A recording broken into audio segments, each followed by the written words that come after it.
कसे आहात सर्वजण? जेवण झालं का? माझं जेवण झालं. आज मी मस्त चांगली अशी ना 10 रुपयाला एक गड्डी आली होती करडईची. आणि करडई मला फार प्रिय आहे. करडईची भाजी केली मस्त आपली. हिरवी मिरची, लसूण आणि जिरे वाटून केले आणि थोडंसं बाजरीचं पीठ टाकलं होतं. मस्त झाली होती. आमच्या शेजारणीला पण दिली. ती म्हणाली बहुत अच्छी हो गई भाजी. सांगायचं म्हणजे माणसं आहे ना, आता बघा माझं घर इतकं शांत झालेलं आहे ना, असा आवाज नाही घराच्या बाहेर. काही काही व्यक्ती ना निखारा असतात, निखारा नुसता तळपत असतो. निखारा कसा असतो? नुसता धक धक धक धक धक धक.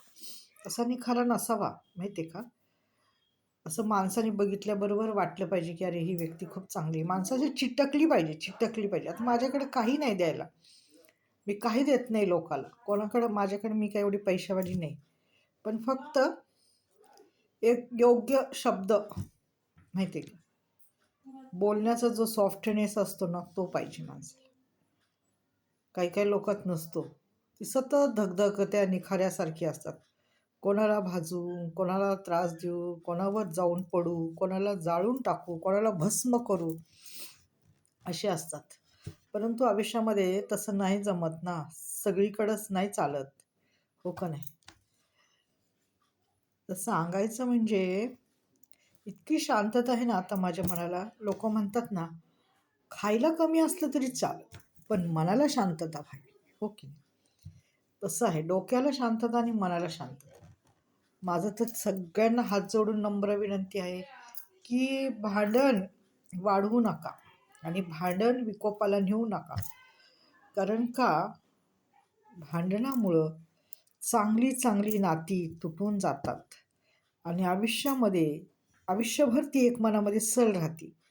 अरे माझी काही चुकी नसताना ह्या व्यक्तीने मला त्रास दिला आणि माझी इतकी वर्ष, इतके आयुष्य, माझं आनंदाचं आयुष्य वाईट घालवलं.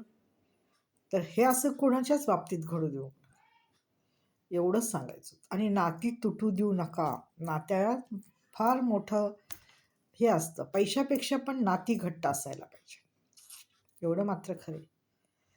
आणि नाती, काही काही लोक काय करतात, गरज सरली की नाती तोडतात, गरज सरली की नाती तोडतात.